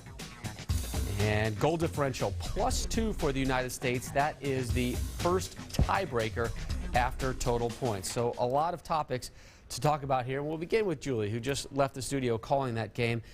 Where is Team USA right now? Well, obviously those 3 points are critical. That was huge, and I think they can take a lot of confidence. They still need to work on their possession and getting the rhythm of the game, but what I found to be positive is closing out that game. They were attacking still, they were offensive, they didn't get conservative, they didn't get, which happens when you get a little nervous, you get a little conservative, so I think that was a positive. Second half, you were much more happier with the way the States played, Heather. Definitely. It was like a tale of two halves. They got the confidence from the PK in the first. I think Greg Ryan went in there at halftime, said, all right, now we can go out and play our game, and I think that they did that in the second half. I thought it was a good move to bring Shannon Box in. They played 2 defensive midfielders instead. It allowed the U.S. team to possess the ball a little bit more. And once then that happened, I don't think Sweden had very many opportunities. The U.S. had so many chances and were able to capitalize them in Abby Wambach. Let's talk about the goaltending here with Tony DeCicco, and that's really where you made your initial living, is in teaching goalkeepers. And Hope Solo had some tremendous saves in Game 1 versus North Korea, but it's tough to forget the one massive blunder. Your evaluation of how she played today? Oh, I think there was a lot of questions concerning Hope Solo coming into the game, but the big thing is, there was no question in Greg Ryan's mind, and more importantly, there was no question in Hope Solo's mind. I think she was very solid early in the game, which was important for her teammates to see, and she was solid throughout. And this is a look at Solo in action. Again, facing a barrage of corner kicks early. Was that a good thing or a bad thing for a keeper's confidence? Well, I'm not sure it's a good thing. Keepers don't want a lot of corner kicks, especially early in the game, but if they have them, they've got to step up and make the play, and she did. So Hope Solo with her first Women's World Cup shutout, 2-0 victory over Sweden. It will be interesting to see what they say about her shoulder as well, because she's, at the end of the game, she's feeling that a lot. Well, they have a very talented goalkeeper in Brianna Scurry sitting and waiting in the wings should that be necessary. Goal scoring, it's been pretty much the Abby Wambach show. 4 goals for the U.S. in this tournament, 3 of them coming from Abby. Your estimation on what she does for this team and what she did today in particular? Well, there's a perfect example of why, with a broken toe, with 11 stitches, it's like you have to have her on the field. She's one of those players that's just special in the way she can find the back of the net. And here you see her in the penalty kick in the 34th minute to put the U.S. up against the run of play, because Sweden was playing very well. And then taking that ball off her chest like that, it was Mia Hamm-esque in the style. It reminded me of that Denmark game in the '99 World Cup where Mia cracks one into the upper corner. And you know, so even if you don't play well, when you have a player like Abby out there, you're up 2-0. And not that the U.S. didn't play. I thought they played much better this game, but still, they've yet to reach their potential, and they get 3 points out of it. Abby, clearly the star of this game in her 98th international match. Jaime Mota just caught up with her post-game. A very important victory for the U.S. tonight. Abby, how do you feel tonight compared to after the game against North Korea? Well, I'm obviously elated. We got 3 points. Sweden's a great team, especially in the first 10 minutes of that game. They were sending every number they had towards us. They had like 3 or 4 corners in a row, and we weathered that storm. So I'm just really proud of our team. I didn't want Christine to go out this way. A little disappointment only getting 1 point in the first game, but I think our team bounced back really well today. Well, uncharacteristic of Sweden using the long ball tonight. How did that play into your advantage? Well, we have such great athletes on our team that, Boxy came in at halftime, and basically her and Leslie were winning every single air ball for us. And, it being Sweden, they like to play that long ball. Christine, obviously, is the player that we're trying to get the ball, and people are marking her so much out of the games that she's doing the best that she can. She played me a ridiculous ball for us to get that second goal. 2 goals tonight. Excellent finish on the second goal. Take me through that goal. I just looked up and she kind of faced up towards the field, and I just started running, and she played a ball literally right in between the 2 defenders. I made a run, chested. I think it took 1 hop, half volley it. I didn't even look at the goal. You know, it's one of those perfect setup plays that you hit as hard as you can and you hope for the best, and luckily it went in. Well, the U.S. with 4 points secures the grasp of its own fate in Group B. And Didn't even look at the goal. Boy, that's a good that never forward. happened to me? I used to hope for the best all the time, and I hit it as hard as I could. me. Didn't know where it was going. And do I celebrate now or later? you could see her look, though. She was even like, oh, my gosh, did I just hit that? A wonderful world-class finish. And Tony, I'm going to turn to you here for a second. Greg Ryan said coming into this game, boy, our first 2 games in this World Cup are like playing a semifinal and a final. The semi was a 2-2 draw versus North Korea. They had to treat this game like a final. So you start with your 2 toughest opponents. No disrespect to Nigeria, but on paper, this should be the easiest game of the group. Is that a good way to start, or would you rather kind of ease your way into the tournament? Well, everybody'd like to start like Germany started with an 11-0 win. That's not going to happen, and certainly not in the USA group. So they had to start the way they did. They didn't play their best against North Korea. They picked it up a little bit against Sweden. Still not their best. They need to be better. As Julie said, they need to be better in possession. Hopefully Nigeria isn't as strong as they may be. We'll see later today, but it's a good start for the U.S. Sweden now is in big trouble. I agree. With the victory, the United States has not clinched a berth into the second round yet. A lot will hinge on the game upcoming a little bit later today over on ESPN2. Nigeria taking on North Korea. Well, Heather Mitts, you have been in plenty of U.S. locker rooms over the last couple years. Who's doing the talking right now, and what's being said?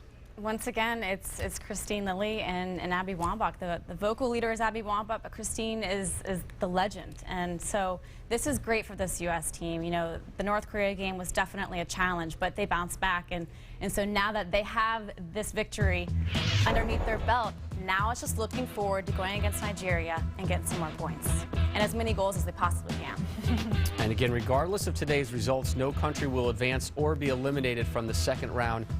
Group play comes to a close Tuesday at 7:55 a.m. Eastern for all 4 nations in Group B action.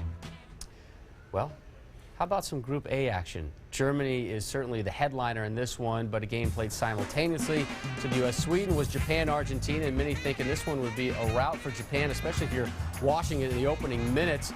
3rd minute and the one goes off the bar. Oh boy, Argentina. But they went into the locker room tied at 0s. Japan continuing to pressure. Header goes over the crossbar. And a nice collision in the box. 82nd minute, still scoreless. Homari Sawa, the little cut in the cracker. No real issues on that one. 91st minute, Tony, we've been talking about sloppy goaltending. Here you go. Yukari Kinga takes the low shot. Holy huge rebound. Yugi Nagasato is there to collect a tally. Japan, for the 2nd consecutive game, puts in a late game goal to earn points. They are now, that's not a misprint, on top of Group A. That is a temporary lead for now, at least. Germany and England coming up at the top of the hour, but Japan has shown so much fortitude in the late stages of this tournament, earning a massive 3-point win over Argentina in a game that pretty much everybody had written off as a draw at that point. Someone please get Argentina a goalkeeper. Coming up next, we hand the armband over to Team ESPN News for a wrap-up on the night that was in the rest of the sporting world. Bad news in Portland regarding that man, Greg Oden. Then back to the Women's World Cup action. We continue our post-game analysis of the U.S. and Sweden and spin forward to today's upcoming action. Does Kelly Smith have any more English magic in those boots of hers? The rising phenom has an awfully tall task ahead of her as England gets set to take on the tournament's most feared side right now. In comes big Birgit Prinz and Germany. Was their offensive outburst a fluke or a harbinger of things to come? Germany, an 11-0 winner on day 1.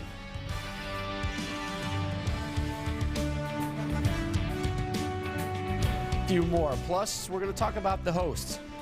who, buoyed by their home support, were able to pull off a dramatic win versus Denmark. Fans are into it in China. Fans are always into it when Brazil is on the field. Can anybody stop Marta and the Samba Queens when they get on a roll like they did in the second half versus New Zealand?